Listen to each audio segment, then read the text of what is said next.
est au-dessus de ce qu'on a vu par rapport à l'Atalanta. Et ce soir, elle a fait aussi preuve de maturité et d'expérience face à une équipe qui n'attendait que ça, l'Atlético Madrid, qui a connu 1000 fois ce schéma de match pour ensuite piquer et sortir aux grandes dames de ceux qui n'aiment pas les équipes qui refusent le jeu. Elle n'est pas tombée dans le panneau, elle a laissé passer les temps faibles et derrière, c'est elle qui a fait la différence. Donc c'est aussi une équipe qui est caméléon et qui est capable de s'adapter. Quand j'ai fait la comparaison entre Leipzig et l'Atalanta, deux équipes qui aiment l'attaque, vous êtes tous d'accord avec moi? Oui.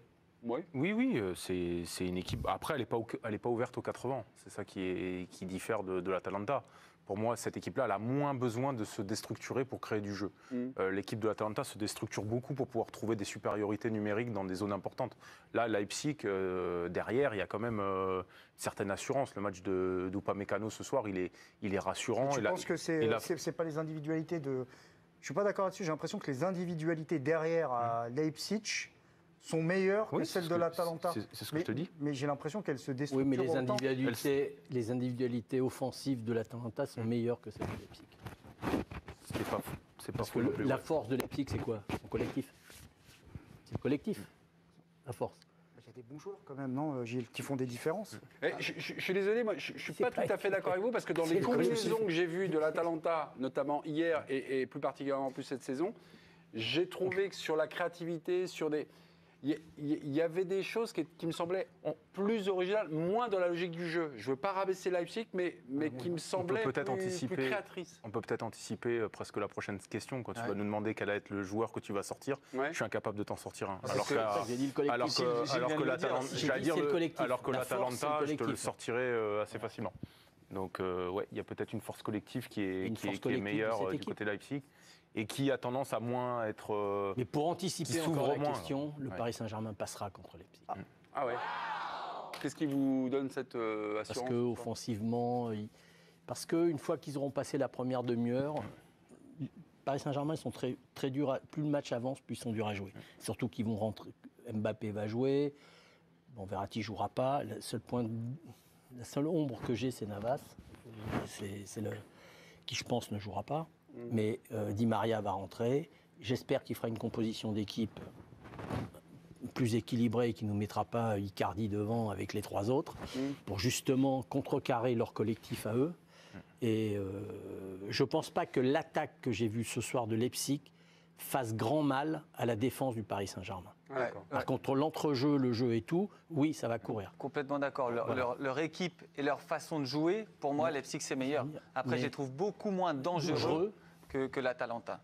L'Atalanta, justement, sur des côtés latins, mais parce qu'ils ont des côtés latins imprévisibles, comme vous disiez, où ils sont capables de désarçonner une défense et de la mettre en péril sur 2-3 petits coups de patte, donc notamment le petit Gomez, ou des choses comme ça, ils sont capables plus dans la spontanéité, dans l'instinct offensif. Leipzig n'a pas ça. Mais attends, mais l'Atlético, il refuse le jeu. Quand vous dites on les trouve moins dangereux, c'est-à-dire que le Paris Saint-Germain va jouer aussi bas que l'Atlético, moi je le pense pas. Quoi, tu les as vus jouer haut, jouer haut, toi, à Paris? Leipzig est moins dangereux que l'Atalanta. Offensivement. Okay, mais dans la construction, ça va être gênant parce qu'ils jouent bien au ballon. Mais après, pour moi, l'Atalanta était capable de se créer plus facilement des occasions nettes. Que je pense Leipzig a plus de difficultés dans ce domaine-là. Se créer des occasions vraiment nettes. Mais si on les a vus ce soir face à une équipe qui défend bas, et à plusieurs. Il faudrait les voir face à une équipe qui joue un peu plus. Ouais, mais Nabil, je vous rappelle quand même qu'on ne les découvre pas. On les a vus face à Tottenham. Mais quel attaquant t'a impressionné par exemple? Il est parti. Non, mais là, ce soir, quel attaquant t'as impressionné? Dans la première partie, tu étais sûr que l'Atlético allait gagner. Ils n'ont pas gagné. C'est pour se donner des bons points. Mais non, mais c'est pas donner des bons points. Tu nous as expliqué que l'Atlético allait absolument les battre. Ils les ont pas battus. Maintenant, tu es en train de nous expliquer que Leipzig, machin. Je comprends pas ton truc. Attends, on est en train de discuter. Je te dis ce que je ressens. Tu ressens, mais je comprends pas. T'as l'Atlético qui joue d'une certaine façon. Laisse finir déjà. Qui joue d'une certaine façon. Tu l'as vu ce soir avec un entraîneur qui fait des mauvais choix. Parce que Simeone, si tu veux qu'on en parle, on va en parler. Parce que pour pas faire jouer le petit jeune qui est rentré, là, il faut vraiment avoir des lunettes en peau de saucisson. Dès qu'il est rentré, il les a mis il a déséquilibré l'équipe de Leipzig. Parce que si tu comptes marquer avec Diego Costa contre Upamecano, là, bah, tu peux passer, tu peux passer 25 heures. C'était qui le défenseur, Gilles? Ouais, je sais pas. Upamecano. Mais ces trucs, là, Upamecano, il va jouer contre Neymar, il va jouer contre Mbappé, contre Di Maria. On va voir le match. Gilles, voilà. Ça va pas être la même chose. On prend les gouttes, mais on écoute Nabilou. Moi, il m'a fait perdre le fil, je sais même plus où j'en suis. Justement, il m'a expliqué que Upamecano, c'était. Mais toi, tu m'as expliqué que l'Atlético de Madrid allait gagner absolument. Il n'y avait pas de match. Bon, ben voilà. Si c'est pour te donner des bons points. Mais je ne vais pas te donner des bons points, c'est les faits. Comme tu m'avais annoncé. Mais dans ces cas-là, je te rappelle des trucs. Mais moi, quand j'ai tort, je te le dis. Gilles. Mais tu es encore en train de me dire que l'Atlético de Madrid, ils ont joué et machin. On s'en fout. J'ai reconnecté. On commence à faire une simulation entre Leipzig contre Paris. Et on en était là en disant l'attaque peut-être de Leipzig ne fera pas forcément mal à celle de Paris. On a expliqué pourquoi, certains ont donné des raisons. Et vous m'avez dit, mais Paris, sa défense, elle ne joue pas du tout à fait comme celle de l'Atlético. Oui. Vous en étiez là. C'est une défense qui joue un peu plus bas, qui est un peu plus, on va dire, je les vois forts en fait dans la circulation du ballon, capables avec leurs latéraux de créer des dédoublements. On les a vus contre Lyon. Enfin, c'est pour ça que je vous dis, en fait, moi, cette équipe, elle ne débarque pas non plus. On a eu la chance de les voir contre Lyon, les voir contre Tottenham. C'est des équipes qui ne jouent pas contre l'Atlético. Certes, derrière, dans le dos, ils étaient prenables parce qu'ils montent assez haut, mais ils ont aussi créé des équipes sur les côtés. Ils ont aussi des joueurs dans l'utilisation du ballon au milieu de terrain. Un garçon, quand vous me dites, ouais, il n'y a pas de joueur qui ressort forcément, moi, je ne suis pas d'accord. Je veux dire, Sabitzer, il ressort. Pour moi, je trouve que c'est un joueur qui est au-dessus. On reviendra. C'était sur le plan offensif. De l'équipe du soir. J'ai l'impression, je vais vous faire une confidence, chers téléspectateurs, que nos chroniqueurs n'arrivent pas forcément à choisir, à déterminer le danger numéro 1, à part peut-être Nabil Djellit. Il patiente dans son coin. Bob Tari. Non, moi je suis un peu resté sur ma faim par rapport à l'Atlético parce que João Félix a transfiguré cette équipe de l'Atlético et en fait ils se sont un peu pris à leur propre jeu, c'est-à-dire qu'à partir du moment où il est rentré, il a créé le déséquilibre.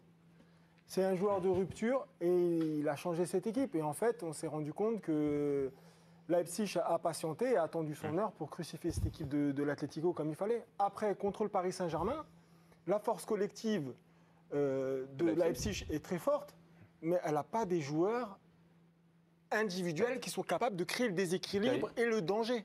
Comme là, Paris Saint-Germain avec Mbappé ou Neymar. Et vous savez, dans les matchs, c'est toujours un jeu entre le rapport de force.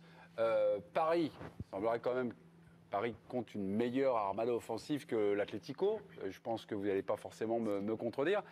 Moi, ce que j'ai vu, c'est que Leipzig aime bien la marche avant, peut-être un peu moins la marche arrière, non ? Évidemment, mais ce qui fait la différence ce soir, c'est ce qui est rassurant pour le Paris Saint-Germain en tout cas, c'est la seconde période où finalement les débats se sont équilibrés à la rentrée de João Félix. Il y a eu un coach inspiré, puisque c'est Nagelsmann dès le départ, et c'est lui qui fait rentrer celui qui marque, il me semble, Adams. Et puis de l'autre côté, tu as Diego Simeone qui, reconnaît... Enfin moi, sur la première mi-temps, je ne reconnais pas son équipe, même un joueur comme Saúl Ñíguez, qui généralement est toujours impliqué offensivement, qui crée des surnombres et tout. Et João Félix, la rentrée, elle te change le match. Je ne comprends pas que ce garçon, il ne puisse pas commencer ce match-là. Il se tire une balle dans le pied dès le début du match. Mais à partir du moment où João Félix y rentre et qu'il se met entre deux lignes, vous avez vu combien de fois ils ont été le toucher à chaque fois quand il arrive face à la défense ? Ça a fait danger à chaque fois. Si tu as deux attaquants qui sont un peu plus inspirés que Diego Costa et Morata, eh ben, ça peut faire bien plus mal. Et ce qui est assez paradoxal, c'est que Leipzig l'emporte dans un temps fort de l'Atlético. Mais c'est surtout qu'au bout de la 70e minute, tu reconnaissais plus cette équipe de Leipzig. Elle commençait à subir. Physiquement, elle commençait à subir. Pourquoi ? Parce que dans la gestion de l'effort, j'avais l'impression qu'en fait, ils voulaient plier le match avant l'heure de jeu. Et ce qui s'est passé, c'est qu'ils ont reculé et ils ont subi. Et l'entrée de João Félix a contribué à ça. D'ailleurs, tu vois sur la lucidité des dernières offensives, Nkunku qui a perdu beaucoup plus de ballons qu'en première période. Tu sens qu'il y avait une perte de lucidité. Après, ils ont un jeu d'une exigence folle. C'est normal qu'ils partent de l'influx. Je reviens sur ma comparaison entre Leipzig, donc le futur adversaire, ce sera mardi prochain, et l'adversaire hier soir rencontré à l'Atalanta. J'ai quand même l'impression qu'il y a un avantage pour les Pays. C'est une équipe qui est beaucoup plus prête physiquement. Alors là, vous venez d'intervenir et de finir vos interventions en disant il y a eu un petit coup de mou. Est-ce que vous trouvez, moi je trouve que Leipzig, ils sont gaillards physiquement, non ? Sur la première période, oui. Sur la dernière minute, peut-être un peu moins. La fin de championnat, l'Atalanta Bergame a été très compliquée. Oui, ouais. Ça commençait à s'effriter un petit peu. Oui, bien sûr. Hein, on était plus dans une phase descendante que Leipzig a... Force est de constater que quand même, on peut considérer qu'ils sont en canne. Et on n'est pas du tout dans la même gestion de l'effort et de la compétition.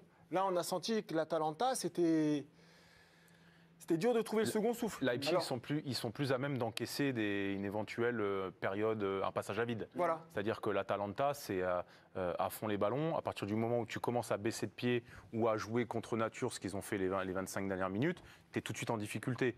Leipzig, à mon avis, a une capacité à pouvoir mieux encaisser peut-être la possession ou les rushs du Paris Saint-Germain. En tout cas, ça me paraît plus stable sur un plan défensif. La clé, ça va être la gestion des temps faibles. De toute façon, la gestion du temps faible, on l'a encore vu tout à l'heure avec Leipzig, ils ont fait dos rond entre la 60e et la 85e. Ils ont fait dos rond et puis ils ont l'opportunité de marquer avec Adams à la fin. Mais tu sens que c'était pas, d'un point de vue physique, c'est pas du tout les mêmes équipes. Autre point de comparaison, on a dit avant le match contre l'Atalanta que l'Atalanta était une meilleure équipe collectivement que celle de Paris. Est-ce qu'on peut exactement faire avoir le même son de cloche avoir le même parallèle. Leipzig, c'est meilleur collectivement que Paris. Dans la construction du jeu, dans l'élaboration du jeu, oui, je pense qu'il n'y a pas photo. Les ressorties de balles, dans les idées, propre, la façon d'amener le ballon d'une surface à une autre. Après, on ne peut pas tout avoir. On ne peut pas avoir les stars et leur demander les efforts que font ces joueurs-là, qui font des efforts. Ils n'ont pas de génie qui va te faire des différences. C'est pas du tout la même chose. La seule question, c'est est-ce qu'ils défendent mieux ou pas que l'Atalanta, en fait. Et quand ils sont dans leur camp, on sent qu'ils ne sont pas forcément d'une sérénité absolue. La différence, vous avez une réponse, vous, ce soir?